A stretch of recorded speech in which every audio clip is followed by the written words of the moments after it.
Welcome back to the basement, the friendliest place on YouTube. Today's going to be pretty different. We're not going to play a video game at all. And in fact, I almost didn't stream because I need to prepare for a D&D session tonight that I am DMing for. My wife, Lisa, and my oldest son, Micah, and my wife's brother and his wife. We have a campaign that's been going on for like 2.5 years. And it's been really, really fun, but we are getting close to the end of the campaign, and I was doing some intense video recording today, just finished up a big Zelda playthrough of Tears of the Kingdom. Look forward to that coming out a week from Sunday. As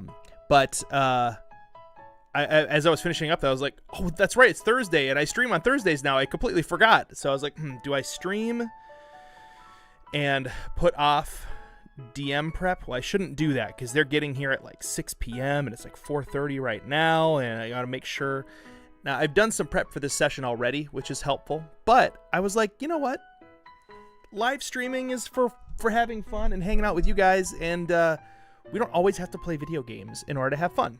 Oh, and I know from last time, wow, you have the same character for 6 years. That's pretty impressive, Pancake Lord.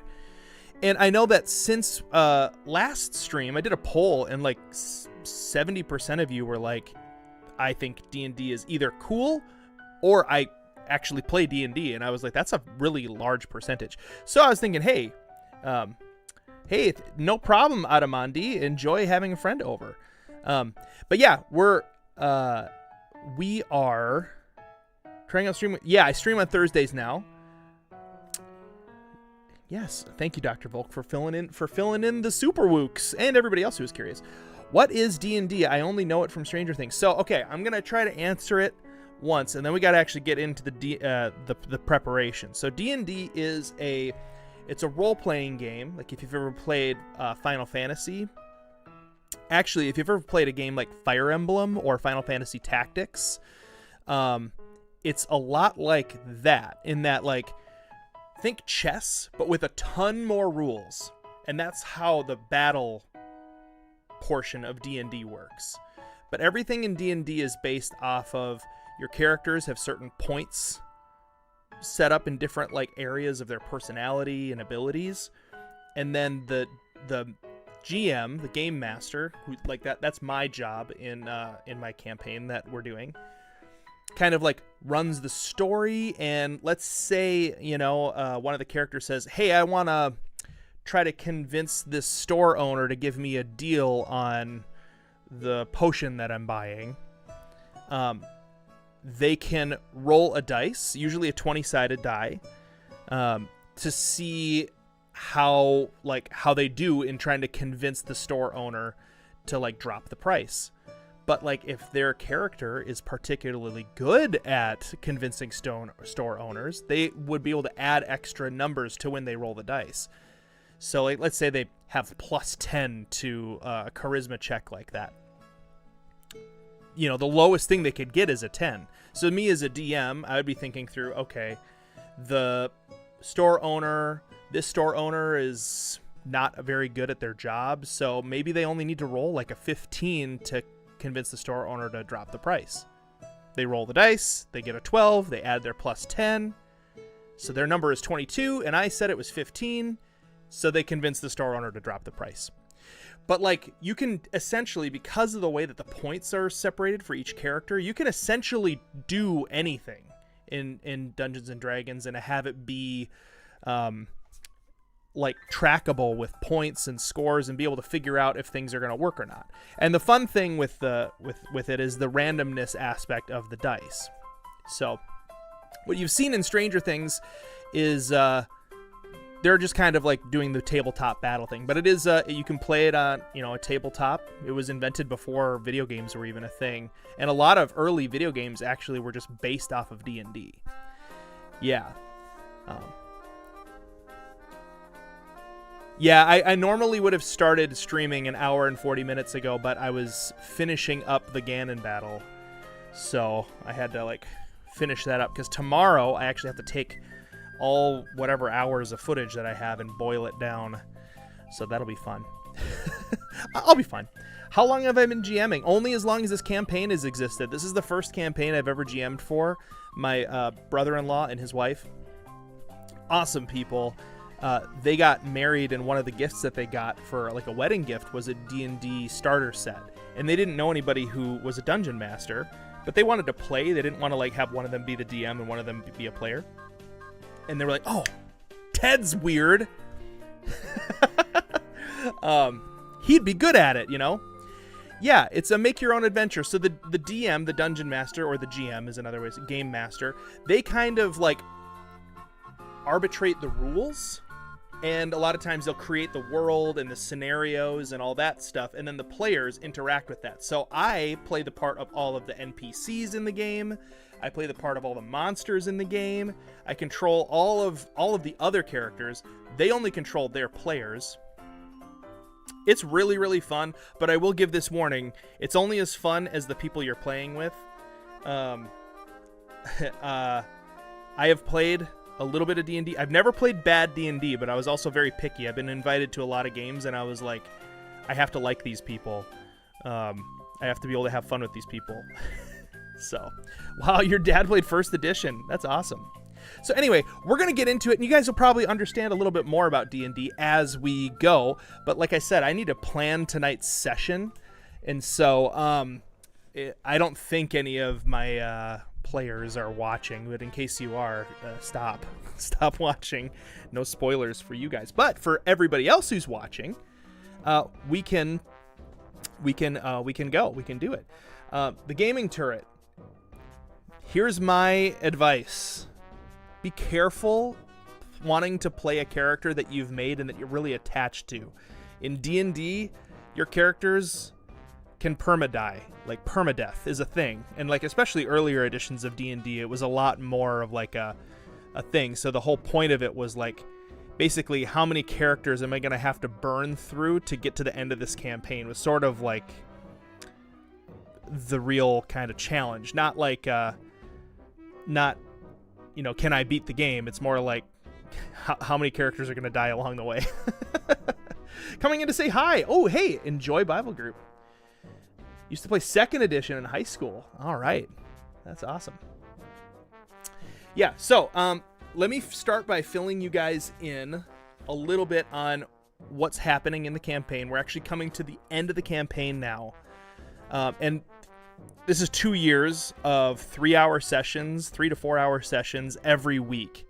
So I'm not going to be able to fill you in on everything. And you don't want me to, because it's a lot of time. But essentially, there are 4 characters, 4 players. There's a wizard, who's a drow wizard. That's my son. There is a tiefling ranger. She's a drake warden, so she has a pet drake, like a dragon. And then my brother-in-law, he is a wood elf rogue. And so all of this is all their first time playing, by the way. None of them had played D&D before this. So we're all kind of learning together, which is fun. So a rogue, what he does, you know, they steal things and, you know, all of their characters, from what I've learned now, the way that they are all playing their characters is extremely basic. And they are all also playing, like, aside from the druid, they're all basically being themselves in the game. Yeah. Is that something I should not watch? Bible group? I don't know what you're talking about, Castrine. Oh, Castrine. No, I'm not prepping your campaign. Hi. I have two campaigns I play with. No, I'm not prepping for the online campaign. I'm prepping for my home campaign tonight, which starts in 2 hours. I have a lot of it already prepped, but I'm just kind of rounding it out. So, Castrine, I would love your help. I'd love your ideas. So, okay, so in this campaign, there's a wizard, a drow wizard. So he's like a dark elf. He's a wizard. Glass cannon, yep. And then a drake warden ranger is my wife, Lisa. She's a tiefling. And then my brother-in-law, Dan, Lisa's brother, he is a wood elf rogue. And his wife, Jenna, is a wood elf druid. Yeah, we'll do more Zelda streams in the future, but I have to do this, otherwise I'm not doing it. Yeah, I am DMing 2 campaigns. It helps that the online campaign is a once a month thing. I don't know how well I'd be able to do 2 weekly campaigns, but anyway, one of the big tricks that I found is organization helps a ton, and I use a program called Notion for like all my note keeping, and it's cool because I can backlink different pages to each other really easily. So it's great, and I can nest things inside of each other. So yeah, I don't know. I'm wondering if I should show you the screen of my... Yeah, let's do that. I don't think I have anything... Let's see. I'm going to shrink this. I'm going to try to make it so it's not potentially sharing anything private. I keep, some private things in my Notion too, like my daily prayer list and that kind of stuff. You don't care about that too much. I suppose I wouldn't feel bad about you hearing what I'm praying about either, but we're going to try to keep this focused on D&D tonight. You can make a room called Torment of Mario. Okay, I'm going to give you guys a couple things that have been really, really fun in this campaign. One thing that I did, and I'm so proud of this, the party traveled into the Underdark, which is basically the depths, and I had a city there, a gnome city that I made up, where they, but one of the things about the city is that there are like Mad Max style, like deadly Mario Kart races that happen in this city, like once a week. And they actually competed in this Mad Max style Mario Kart-esque sort of race. And I had it all situated with like dice rolls and stuff, and they got to like build their vehicles. I can't even remember what I called them, but it was so much fun. They set up one of their players actually like snuck out to the track and just laid in wait until the other characters. Yeah, it was awesome. Until the NPCs, the other people they were racing against, came around the corner and like they blew up a bridge and they had all this stuff, and like, they had a certain amount of like weapons that they could equip onto their vehicles, and they could like grab them from stuff. It was really cool. Yeah, mad carts. I think I called it I sort of got the idea from, there was something kind of similar that Critical Role did in season 3 early on, but I was like, I want to take that and make it more Mario Karty. Like I want them to be like pick up weapons along the way and like do that kind of stuff. So, let me share my Notion screen, and we'll just get a little peek behind the curtain here.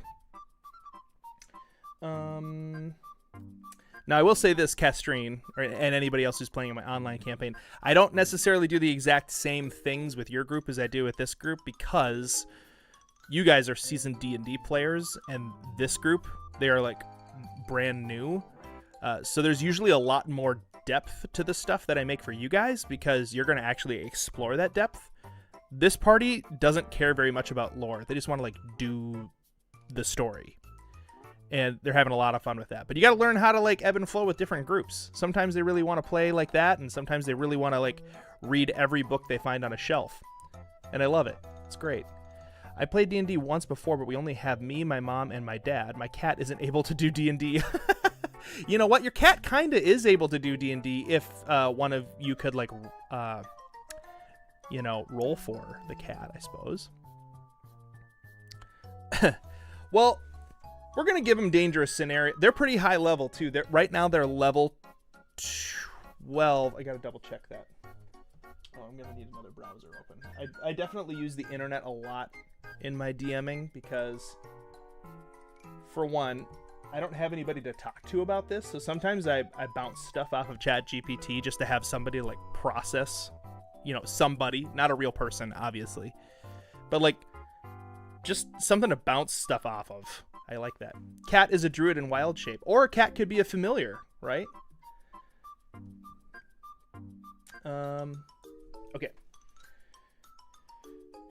Wizard spells 5e. Window capture.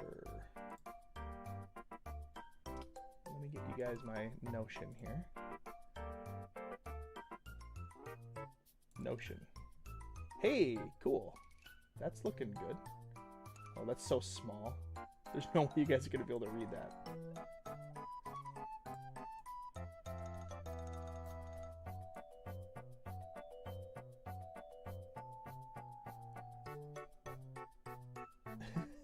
This is weird.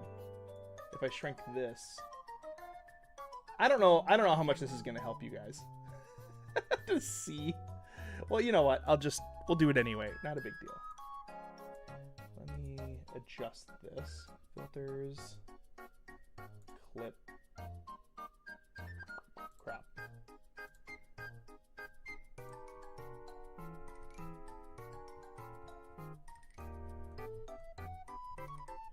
Let's go 300. Perfect. Okay, I'll scooch that to that side. And then I'll just move me. This is gonna mess stuff up for the next time I'm streaming, but I don't care. Okay, cool. There, look at that. Look at that. It's perfect. It's perfect. Okay. So the name of this group, they called themselves the Bone Stealers. And like, you know, sometimes you hope your group is gonna your party is gonna come up with something cool. This party loves to be dorky and to make me like roll my eyes and stuff. So that's the name of their party. They call themselves the Bone Stealers, and I don't know why. They've never robbed a grave or anything like that. They just call themselves that, which is fine. But that's how I categorize this. So this is actually 129 because we're going to be meeting tonight. Okay, so they are searching for an item right now. It's a magical mirror. It's one of 4 MacGuffins, special items they need to beat the game, essentially. They're searching for that item. They know the location. They have pinpointed it. They're almost to this magical mirror that they have found that they need. And they arrived at a town, which is a town of a cult that my wife's character grew up in. And essentially the cult leader is the BBEG of the entire campaign. And he wants them to find this last piece of the MacGuffin because this is a very Zelda thing to do, very Ganon thing to do. He actually needs them to open up a portal to this other dimension so he can get in and do what he's trying to do. But they don't know that. They're going to go in, they're going to collect this MacGuffin, they're going to open the portal, and then the bad guy's going to slip in. It's going to be very much like a Cult of the Glenda. Hello. Yeah, cult. So they when they get this mirror, I know what they're gonna do. They're gonna open up the portal. They're not even gonna think about it. And the BBEG is gonna slip in there. So it's gonna be a very much like Ganon waits for Link to pull the Master Sword in Ocarina of Time, and then he takes over the realm, kind of thing. But where they're heading to is a place that I kind of made up called the Twilight Wastes. And it's like imagine like a desert, but the things that are in the desert are things that have been forgotten, which is going to be fun for me because this is sort of the end of the campaign, right? So it's going to be an opportunity to they can fight some old enemies that they forgot about. They can there's going to be parts of old decrepit villages that they had seen before but haven't even remembered. It'll be kind of a cool way to I don't know, just kind of look back and remember all the fun we've had over the last couple of years. Yeah, and what's cool, for Ruins of Forgotten Towns, there's going to be forgotten enemies. There's one guy in specific that they have been trying to remember his name for a long time, and he's an NPC that's trapped in an item that they have, and they don't know his name. I know his name, and when they get there, they're going to find his name. And so they don't know that it's a place of forgotten memories or any of that stuff, but it'll be fun. Anyway, this is way too much lore. You guys don't need all this. But when they get to the Twilight Wastes, this desert plain, it's like a desert plain, but more purple than orange. Think of if any of you have seen, what's the name of that show? Moon Knight? Marvel had that show Moon Knight. And there's one point where like the main character is in this weird sort of like plane of the dead, and it's like a desert, but it's like very purple. That's how I imagine this sort of being. So I'm very visual. I visualize something and then I describe it to the players as best as I can. Yeah, the waltzing dead thing at the bottom can only make me think of a zombie slow dancing. That's actually kind of the plan. Okay, so here's the deal. The BBEG, he's the cult leader. But they found out a while ago that he's more than just a cult leader, turning people astray. He's actually been around for like thousands of years. He like wished for immortality from a genie, from a jinn, and the genie granted it to him. But like his soul has immortality, but he has to actually like jump from body to body. The bodies that he lives in, they age, and when they get too old, he actually has to like take over somebody else's body essentially, and like their soul gets like shunted out and like wisped away essentially, and then he lives in their body for a while until that body gets old, and then he jumps to the next. The party is trying to rescue this is how D&D things go, because it's such a lot, especially longer campaigns. It's like there's so much stuff going on, and all of their stories are kind of intertwined, their backstories. I could go on forever, but I'm not going to. They are trying to go to the Twilight Wastes to rescue like an ancient black dragon that is not evil, is like a shadow smoke elemental dragon. They're trying to rescue this dragon who was like not summoned, banished to the Twilight Wastes. So they're trying to rescue this dragon. The bad guy, he's going to get into the Twilight Wastes before them, and he is going to put his soul in the dragon and take over the dragon. So the final battle is going to be, because they haven't actually fought any dragons in this whole campaign. They had like a little brush up against one time. But it's Dungeons and Dragons. It's their first campaign. They have to fight a dragon. So at the very, very end, the bad guy is going to add Tiamat as a kind of, I mean, no, this is just a one-headed dragon, but they're going to fight. The BBEG is going to put his soul into this dragon in the process of taking over the dragon. So they're going to fight the dragon, but he's not going to have been permanently shunted out of that yet.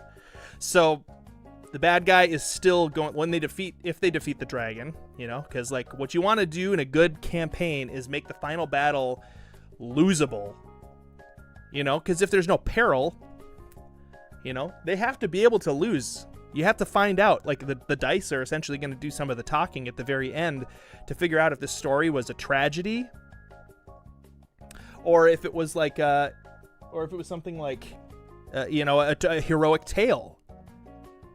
Right? So, I love fantasy stories. That's why I like Zelda so much. I have another character called Azul that's in the same universe as Cerulean. Great story, but I don't have the motivation. Yeah, it's, you know what, just write little bits of stories. It's okay. It's okay to just get started and not feel like you have to finish, you know? You can name the dragon Peter. So, I'm not going to do that because the dragon already has a name. And also, I'm trying to immerse them. I want to immerse them, and if they want to de-immerse themselves, they can do that by calling their party like the Bone Stealers. So essentially tonight, I've gotten pretty good at knowing about how much they're going to be able to accomplish in a session. So they just entered. If you guys know D&D stuff, you might know what this is. So there's a spell called Mordenkainen's Magnificent Mansion. The BBEG, this cult leader, created a Mordenkainen's Magnificent Mansion, and he put this MacGuffin that he wants the party to get, he put it in there. So they just went into the BBEG's Magnificent Mansion spell. It's basically an extra dimensional space that is like a mansion essentially that people can go into, but it doesn't exist on this plane, so they just walk through the door and then they're in the mansion. So at the very end of the last session, they walked into this mansion, and this guy, like, the whole theme of this bad guy is he loves to use people. Like, he loves to use people to accomplish his will. He loves to use people to, you know, keep his immortality. It's good to have themes. It helps you come up with stuff. So the whole theme of this mansion, this dungeon, is that the idea of being used, like, against your will. Okay? So that's the theme, and I have that already written out. And then I follow a little trick called the 5-room dungeon. It doesn't technically always have 5 rooms, but it's important to think of the dungeon in phases. The first room of this dungeon was when they first entered the town. There was like a horde of zombies. The BBEG had essentially turned all of the cult followers into his, like, weird zombies. They're not like zombies where like flesh is falling off and stuff like that. These zombies are like their eyes have been like turned into like spouts of like black smoke. They're still technically zombies. Their monster stats are like buffed up zombies a little bit. They function like zombies, but they're not like brains zombies. You know, they're not Minecraft zombies. Although I did make a Minecraft zombie joke last time. They closed the door behind them and they went into a house and they had to like kind of fight off this zombie horde. And on the outside of the house, they were hearing and nobody laughed. Nobody laughed. I'm gonna turn on some different music though. I'm gonna do, because this music's too silly. Minecraft chill mix. Here we go. This is good.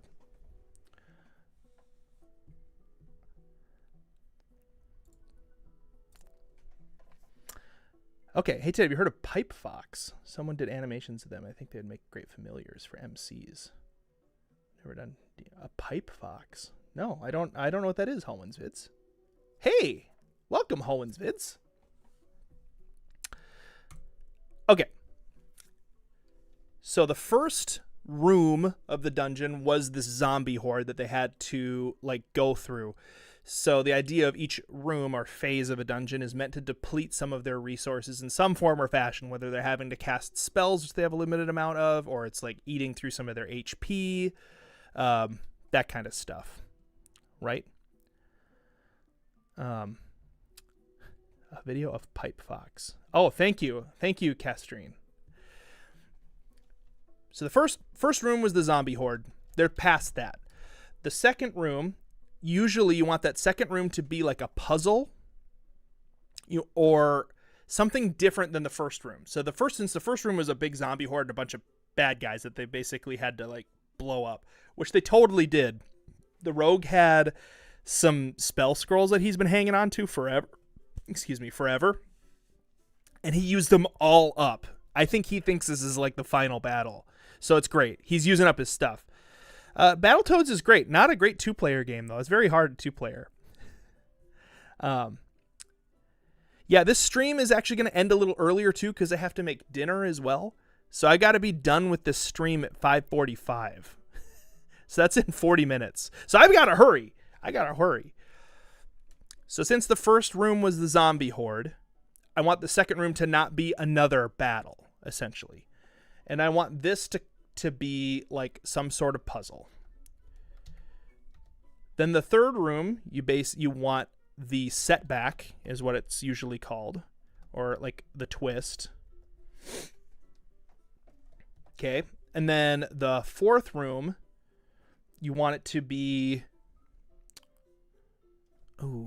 I can't remember. I can't remember now.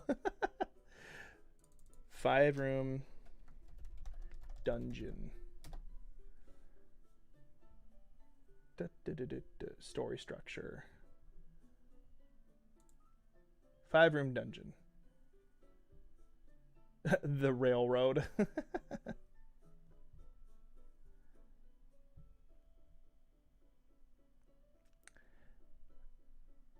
Okay, that's not what I want. 5-room dungeon on the 5-room dungeon. Okay, entrance guardian, red herring, climax. Okay, so this person is saying entrance in a guardian, which we had that, the zombie horde, puzzle or role-playing challenge. I don't want them to really role-play at all in this. It needs to feel kind of alone. Like they're not going to be like interacting with any NPCs in the second room. So I really got to come up with a puzzle inside of this magnificent mansion. Maybe this is where you guys can come in handy a little bit, help me come up with some ideas here. So we need them to be able to solve a puzzle with the theme of being used. Cool. Then a setback or a twist or a red herring. Then 4 is the climax, a big battle, usually. Usually it's like a boss battle. And along the way, like they can fight some enemies and stuff too, like a few little enemies here and there, which I'm going to do. So do I do D&D on any online things? I have an online campaign that I play once a month with Castrine, who's in the chat. She's one of the players. But other than that, no online. Yeah. Okay, and then room 5 is the plot twist.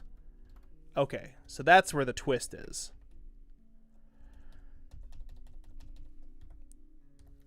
Now, you don't always have to do the plot twist. It can also be the loot. If you end a 5-room dungeon with a plot twist every time, that's going to get really annoying. So sometimes you want to have that just be the big loot haul. They had that in the last dungeon that they did. So they entered the place. We need to come up with a maze of manipulating illusions. Okay, that's an interesting idea. That doesn't really fit the theme of being used. Maze of illusions. I was thinking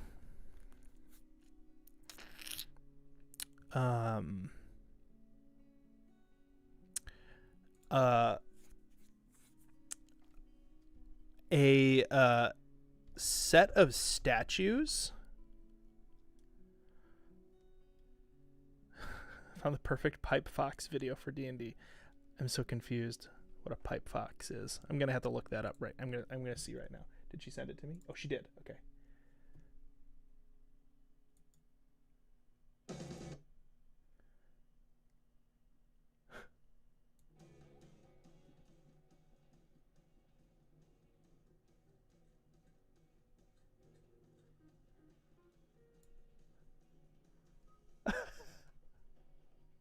So it's a snake that's a fox, essentially.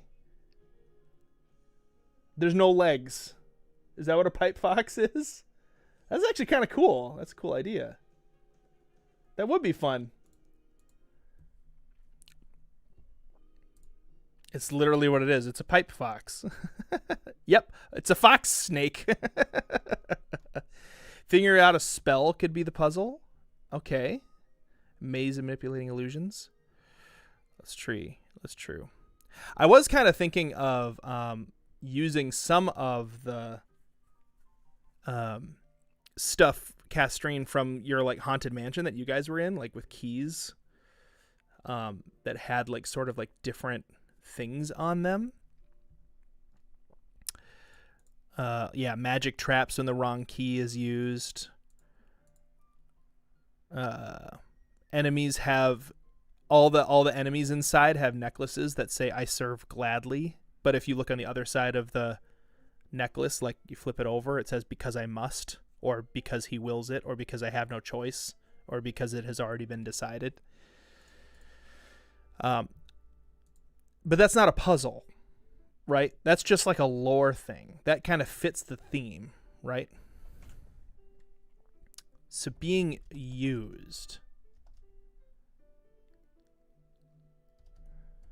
A puzzle that exploits the party's greatest desires, like something personal to specific members. So That would be great if the party played like that, but they tend to not do that very well.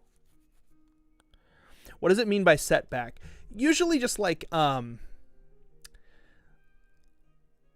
that way it's not just like a straightforward, like, oh, I go in, I kill a guy, I get a thing. It's usually like I go in, I kill a guy, maybe the ring falls to the floor that I was searching for, right? But then all of a sudden a little goblin runs out and grabs the ring and jumps into a vent.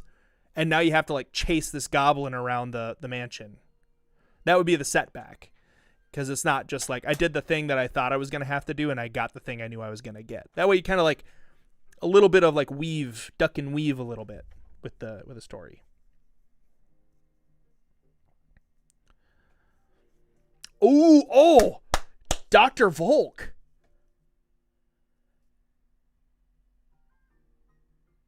That's a great idea. And two of the players love chess. Like my son and my brother-in-law are big chess nerds. That would be super cool. That's a great puzzle. And they would enjoy it. A chessboard where they have to sacrifice a pawn or a piece to win. Yeah, have to sacrifice a piece to win. Cool. I'm gonna Google that because I'm not smart enough to figure that out. Chess puzzle where you have to sacrifice queen to win. Because here's the other thing too. The BBEG wants them to get this MacGuffin, but he doesn't want to like just like deliver it to him on a silver platter because that would be too obvious. They have to feel like they earned it, so that way they use it without getting too suspicious, right? Classic dramatic chess puzzle involving a queen sacrifices following gold coins game, where white plays. Okay. White plays queen g3, sacrificing the queen to force a win. The queen is offered, and if taken by the rook, it leads to a forced mate or overwhelming material advantage. Ooh, interesting. Let me show you guys this. So this is like apparently like a famous puzzle. That'll be great. They might know it. My players might know it, but I don't care. It's just supposed to be a puzzle. But they're going to love this. Okay. So if white sacrifices the queen. Okay, how does... white plays queen to g3.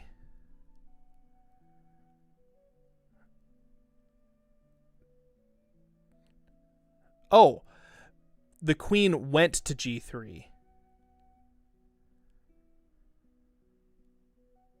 I don't understand how this wins. You guys know chess enough? I'm good at chess-ish, but I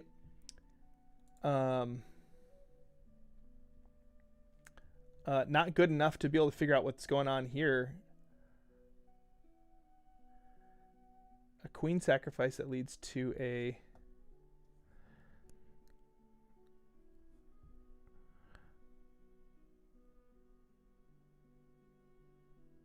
material advantage. Go to the top with the queen. Yeah, then the rook kills the queen. Then what?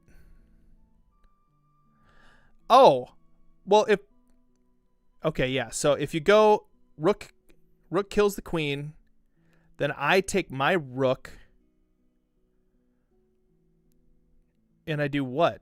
Oh, then I pawn.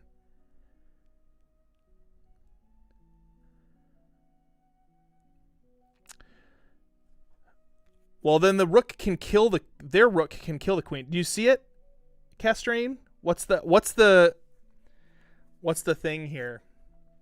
Queen goes up, check. Killed. No longer in check. Then what? Then I kill with my rook, his rook, and now his king is in check because of my rook. So he's going to kill my rook. But then I'm going to move the pawn up. You eat the knight first? How do you eat the knight? Yeah, I think the queen... So this move, white moved to... This is like white just went to g3. Oh, wait. White moves to queen to g3. Then black moves back? Man, I don't know. I don't know. This is too hard. If I can't figure... So here's the other thing about D&D, guys. If you make a puzzle, you cannot make it too hard. They will not get it.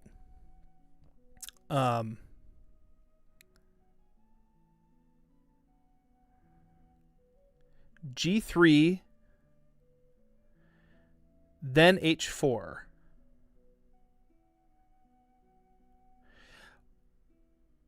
So what's stopping them from just moving their knight up to G6 after I move the queen to G3?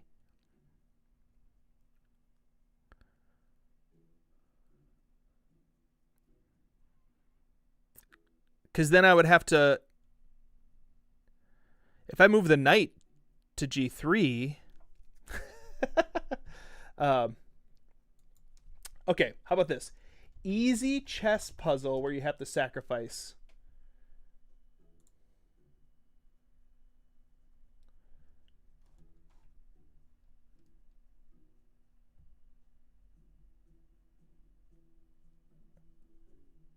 Show me images, Google. Don't explain it to me. And oh my gosh. Queen sacrifice. Daily chess musings. I think the way that they always do these chess puzzles is white goes first. It's white's move, right? Is that how they usually do chess puzzles? But a chess puzzle is genius. We need to... This is going to be great. The rest of the session is easy to figure out. If I can get this puzzle right, it's going to be killer. Okay, let's try this one instead. This might be a little more obvious.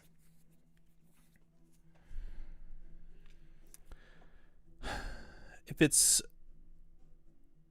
So right now, queen is blocking the knight.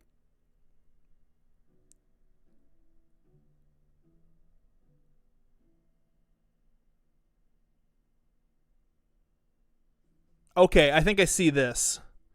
So we're actually going to move the queen. Then they're going to kill my rook. I have to put the king in check, don't I? The queen goes to the top. The black rook will kill the queen, then kill the black rook with the rook under the queen. Okay, let me go back to the other image. It might be more obvious than I was thinking. Queen goes up. Rook has to kill the queen. Then my rook kills his rook. Then he's going to kill my rook with his king. But then I move this pawn up here and I turn that into a queen. So essentially I now have a queen that's got him in check.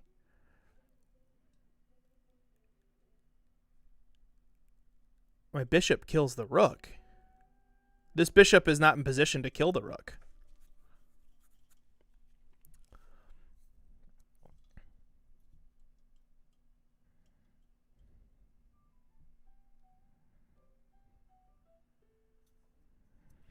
And they said that the queen is going to move to G3 in this scenario. The queen's going to move here. What does that even do? It's endangering the knight.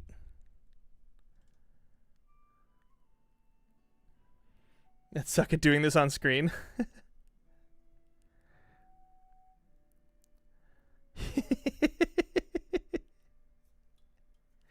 The knight can't escape if you go to g3. Okay, yeah. So the knight's probably going to back up. He's not going to go out here. So he's going to back up, which means I'm going to kill the knight, and then he's going to take my queen with his pawn. So then what happens? I killed the knight, and now he has just a rook and pawns, and I have a bishop and a rook.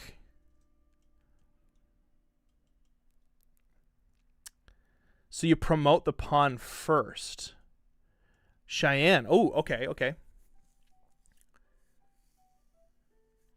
If I promote the pawn, then he's going to kill. He's going to go over here.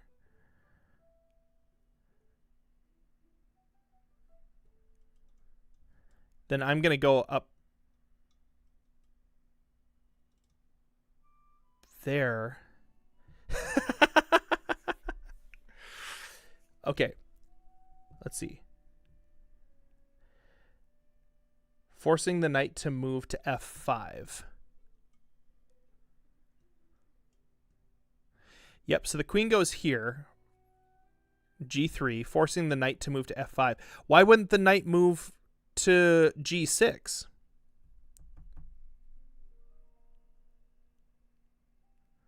What's the name of this game in the first screenshot? Did they tell you who was playing? Yeah, in the first shot, let's see if I can find this here. It's called Marshall versus Levitsky, 1912. I suppose they could actually do that. Okay. Oh, if I move the queen to g3, it protects my pawn.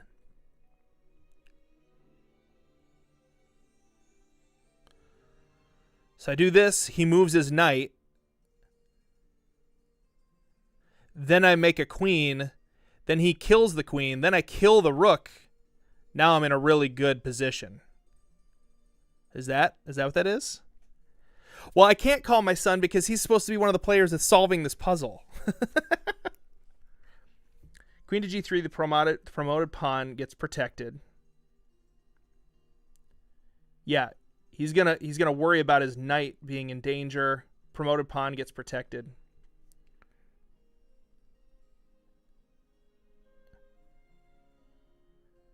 Doesn't matter where the knight goes. Technically, the knight probably would go to f5 if they're smart, because then my queen's in danger again.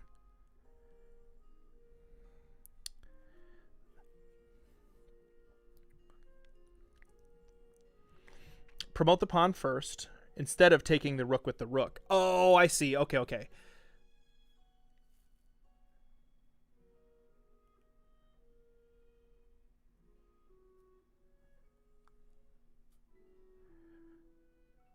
That's checkmate then.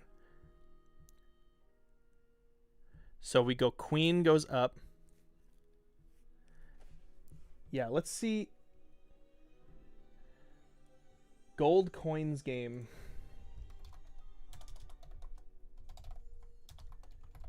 Final moves. I'm just going to look it up and see if this becomes interesting. In the famous 1912 gold coins game between Stefan Levitsky and Frank Marshall, the final move was queen to g3, a brilliant, unexpected queen sacrifice that sealed a winning position for black. Oh! What? The move made on move 23 and 4, depending on the rotation, forced white to resign because all three ways to capture the queen lead to immediate mate or decisive material loss.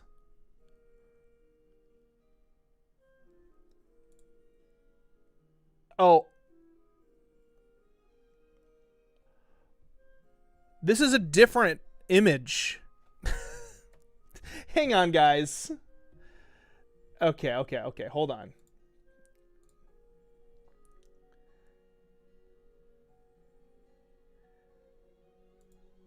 This is the actual, this is the image we're supposed to be working with. No wonder it was so confusing. Why would the queen move to g3? Like, that's kind of silly. Okay, so black actually goes. Black wins. Okay. So queen moves to this, sacrificing the queen.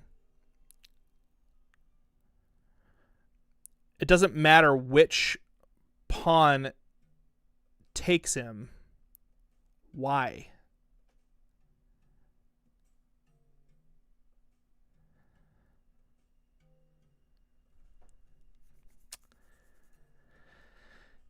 I think this is a different game. I could use AI to help me. I got to understand this, though. This is the other problem, though, too. If this is a chess puzzle,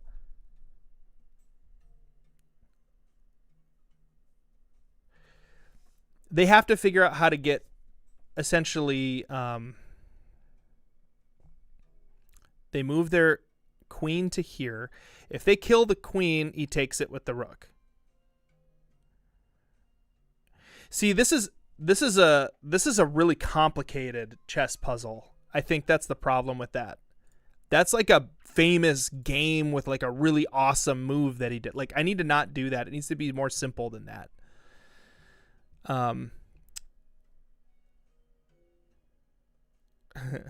A burning hot potato. Wow, spit that potato out. Okay. Easy chess puzzle sacrifice. There. We'll just do this. Sacrifice chess puzzle. Brain easer. Let me just go here. White to play and win. Hint. Mate in 4.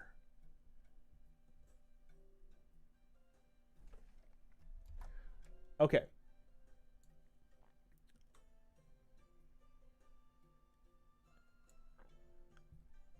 White to play and win.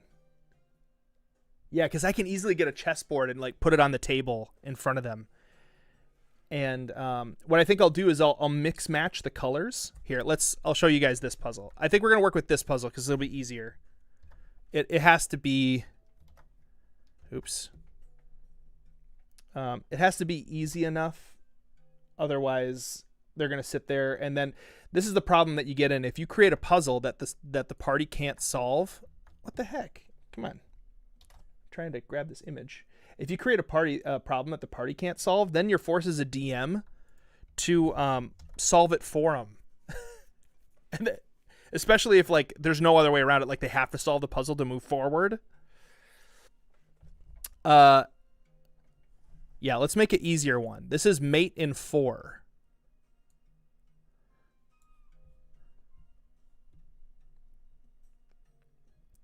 N H6. What's N? Oh, knight. Knight is N. So it's white's move. White to play and win.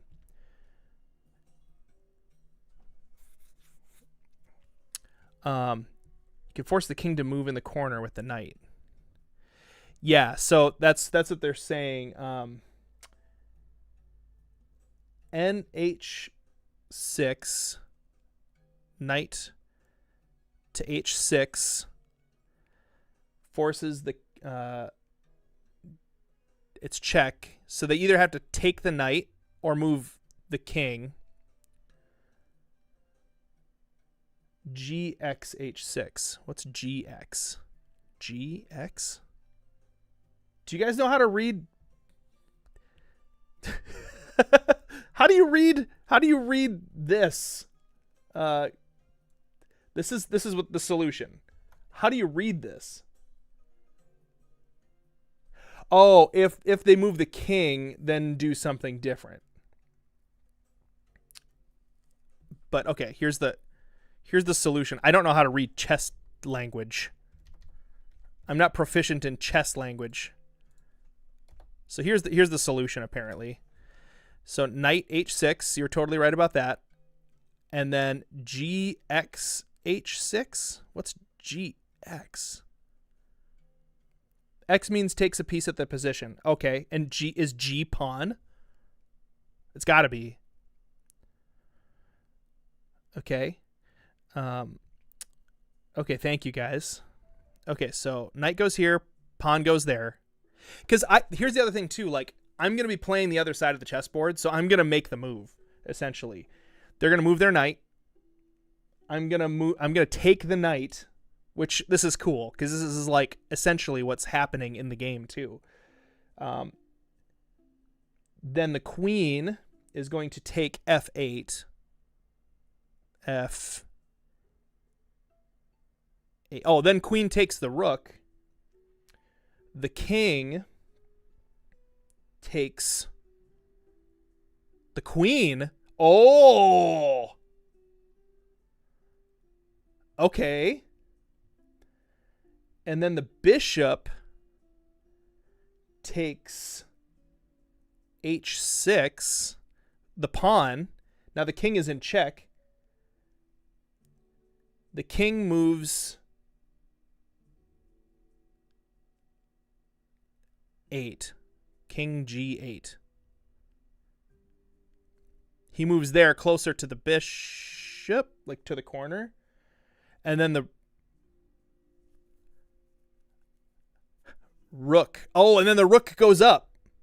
Okay, I think I got this. So here's the solution. The knight goes here. This pawn takes the knight. Then the queen takes the rook, and the king takes the queen. Yes. So now the king is here. There's no rook. This pawn is here, so this side's open. King's here, and then at that point, we throw the bishop up here, takes this pawn, puts the king in check. The king is up here now. This king is going to go not here because it can't because of the rook. So it can't go here because of the bishop. So it's going to go here. And then we move the rook up, and that's checkmate. Sweet. Okay, this is my chess puzzle. We're done. We got it. Okay, so this puzzle is going to be in the mansion. I'm going to let them look around in the mansion. There's going to be some loot. We got to come up with some good loot, like not super overpowered loot, but we got to come up with some good loot in the actual thing. This isn't a setback. We need a setback. Ooh, I know what the setback is going to be. The mirror. So here's the thing. My wife's character, the tiefling ranger, her character grew up in this cult, and her mom is actually like evil and like is a cult member, like a sold out cult member under the like leadership of this cult leader who's the BBEG, right? The characters think they see the boss, but it's really an illusion that leads the players to a trap set by the boss, leading to a battle. Actually, D&D for Life, that's kind of the plan. You'll see in a second here. So they see the item, so they're gonna look around the mansion. They're gonna find some interesting things. They might fight a couple zombies. Nothing too crazy. I want them to find some good loot. A cookie. Yeah. Let's figure out this mansion loot. Ooh, the other thing I need to do is I need to come up with a description for this mansion that is not the same as the mansion in Clair Obscur, because me and my my brother-in-law and his wife all love Clair Obscur, and I don't want this to like feel the same as that mansion. Otherwise they're going to be like, you just put this in here because you like that game. So I need it to like have completely different vibes. Mansion loot, a cookie. What other loot should I hide in there? A hooded lantern. For setback, give them power that takes something away. Oh. I actually wanted to make cookies today with my siblings. My mom wouldn't let me. Oh, bummer. I've only got 10 minutes to come up with the rest of this. I have a whole bunch of stuff for the mansion down here, but this puzzle is going to be awesome. They're going to remember this. Okay, gold. Gold's good. Mansion loot. They just got some pretty powerful like magic items. A few of them did, so they're kind of at the point where like loot doesn't matter too much to them, but they're still gonna go for it. They're still gonna want loot. You know what I could do is I could award them with some more BBEG lore. I should record the campaign. Listen, I would love to do like what Critical Role has done. That would be so much fun. 50 feet of rope. Why 50 feet of rope? I feel like cursed object for a warlock, one of the others take and get cursed would be a funny drama element. Shields. Ooh, that would be cool. Here we go. A necklace of negate all damage. When you wear it, the next hit you take does 0 damage. Then the necklace is destroyed. That's one of those cool magic items that would be like, if they pulled off the usages of that at just the right time, it could be awesome. And it could be like game changing. It could be like, I'm going to go. Yeah. One of you guys said something that made me think of it. Cactus Glade. You said shields, and that made me think of like, ooh, a shield thing. A decanter of endless water. They actually, I don't think they have that. You know, it'd be cool if there was loot, if the loot fit the theme of being used. So like the necklace that gets like destroyed, sacrificed. That would be cool. Armor of armoring, sword of sorting, shield of shielding. The main character, or not main character, the rogue has bagpipes of invisibility. They make him invisible when he plays them. So he's absolutely still findable. Used loot, secondhand. Ooh, secondhand loot. I like that. That's good.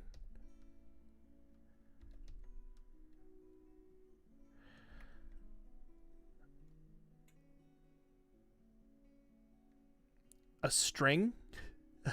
A string. A random hose. A random bit of hose. I like that. That's fun. A used... Hey, how you doing, Hunter Johnson? Good to see you. We're going to be ending here in just a little bit. About on-brand loot. That's what I was thinking. Something along the lines of an amulet that allows players to take temporary control of enemies. Oh!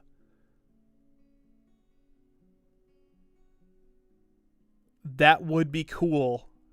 You know, I could do a scroll of dominate monster. None of the characters have that spell. And I think it's a little too high. Oh, no, that's a 3rd level, right? No. No, that's an 8th level enchantment. That's a big spell. Bard, sorcerer, warlock, wizard. So the wizard could use this if he wanted to learn it, but he can't yet. It's too high.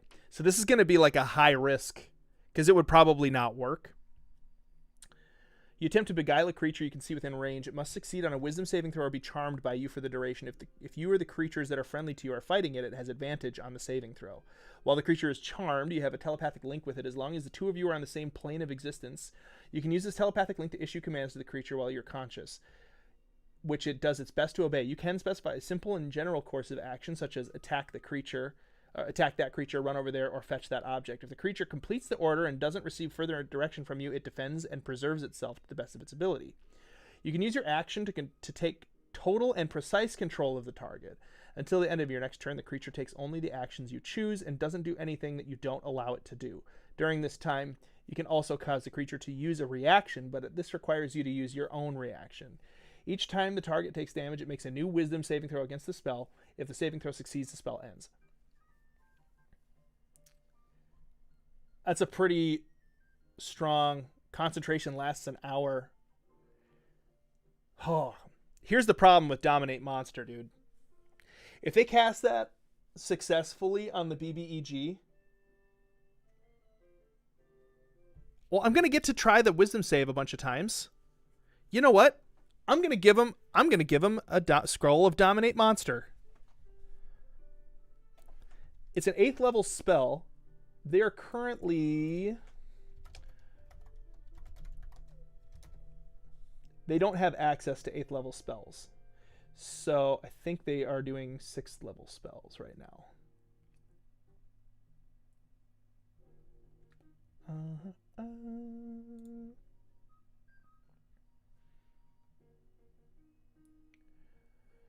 Yeah, they don't have teleport yet. So they have access to 6th level spells. So using spell scrolls 5e, I just want to double check I know these rules here.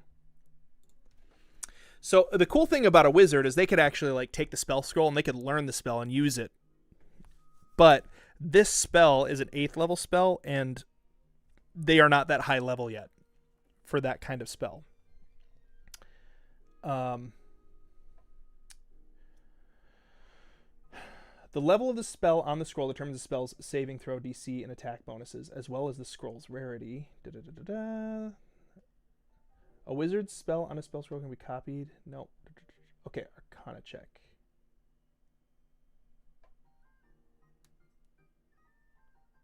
When a spell is copied from a spell scroll. Oh, I haven't been doing that. Didn't know that. DC equal to 10 plus the spell's level. If the check succeeds, the spell is successfully copied. Otherwise, the spell scroll is destroyed upon trying to copy it into a wizard book. I'll have to remember that for Castrine. A ring of elegant clothing that just changes and cleans your clothes.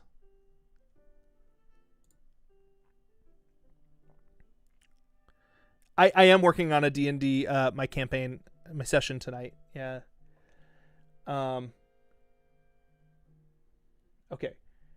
A spell scroll bears the words of a single spell written in the cipher. The spell is on your class's spell list. You can read the scroll and cast its spell without providing any material components. Otherwise, the scroll is unintelligible. So the wizard would have to cast this spell. He's the only one who can use it.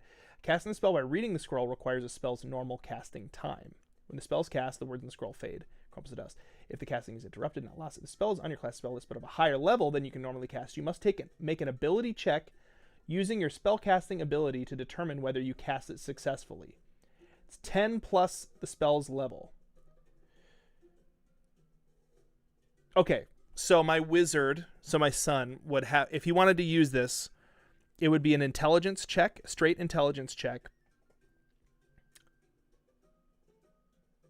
And the DC would be 18. Okay. DC 18 to use. If it works, then it works. If it doesn't, the spell scroll is destroyed. That is an 8th level spell. That is a really, really important spell. And if they want to use it, they can use it. That's a great piece of loot. A random bit of used hose. Of hose with holes in it. Hi, Kenzie anime lover. Hello. Let them have Navi from Ocarina of Time. No, please no. I would have to be Navi. I would have to be so annoying. Add an armor piece. So let's see. The only one who can really even wear armor is the rogue and the ranger. I mean, they're all wearing a little bit of armor, but like, yeah, they're not really armored classes. They're all very much like light armor.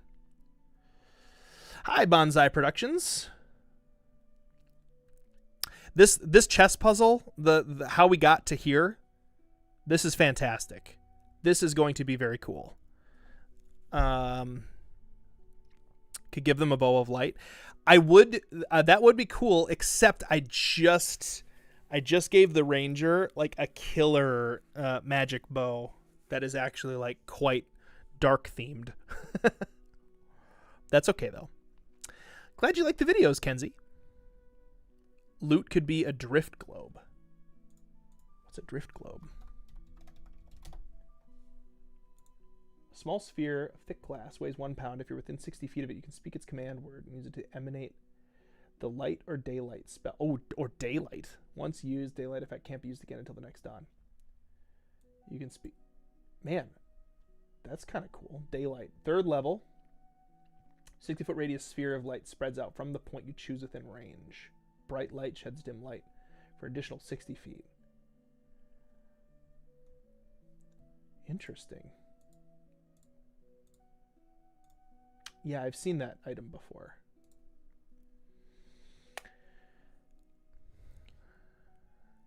Cool. So the enemies that are going to be sprinkled in this mansion are going to be like zombie things, but like just buffed up a little bit, so they're not super easy to kill. Have a dragon egg, except when it grows up, it pickpockets everyone and is very clingy to the one who hatched it. That sounds like maybe like a Fey dragon. I'm just getting ideas from the 5e 2024 DM's guide. Yeah, I was gonna say these sound like official D&D item, magic items. A Lego brick. They take damage when they step on it.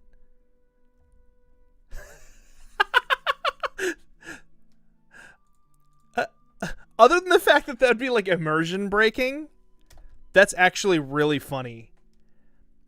A small what would be like an old word for like a plastic?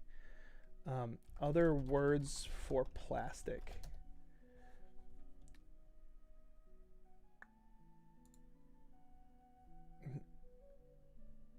Not synthetic.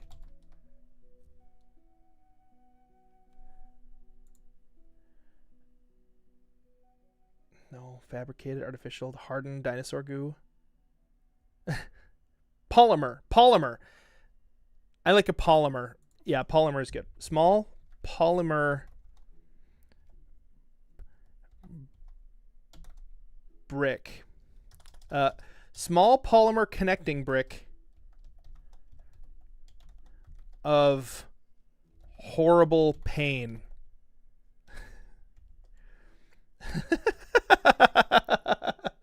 we're gonna say it's basically a caltrop functionality. We'll say it deals a ridiculous amount of piercing damage though. Let's look at caltrops. So the caltrops are like the things, the little pokey things that you drop behind you and people step on them, right? As an action, you can spread a single bag of caltrops over a 5-foot square area. Any creature that enters the area must succeed on a DC 15 Dex saving throw or stop moving and take 1 piercing damage. Until the creature regains at least 1 hit point, its walking speed is reduced by 10 feet. I love that. Small bag of polymer connecting bricks of horrible pain. We're gonna say they take 15 piercing damage though, instead of 1. 100? No, that would be instant death. That would be absolute instant death. What, like, just so you know, like the average human in D&D, like average adult human, has 4 hit points. 4 hit points. A talking green hat. Oh, you know, my players would not get that. That would be great. All right, I got to actually end the stream because I got to start making dinner and make sure all of my other prep is ready. So like getting the table, the D&D table set and all that jazz. So thank you guys so much for hanging out with me tonight. This was a really weird and different stream, but 50 of you showed up for this. Thank you. This has been fun. Jar of glowing moths that cast protection or can be used for medicinal purposes. Want to buy some death bricks? You don't want to sell me death bricks. Wow. We have pizza. I'm going to throw in the oven. So, yeah, NPCs would still get KO'd if they were like normal humans walking around, right? But like if they're like monsters or something, which is probably what they would use them on. That's quite funny. I like that item. Okay, I'm going to go. Wish me luck. This is going to be a fun night. Everybody else, all of you guys, have a fantastic evening. Well, until next time, I think that you guys are more wonderful than not stepping on a pile of Legos in the middle of the night with bare feet in the basement.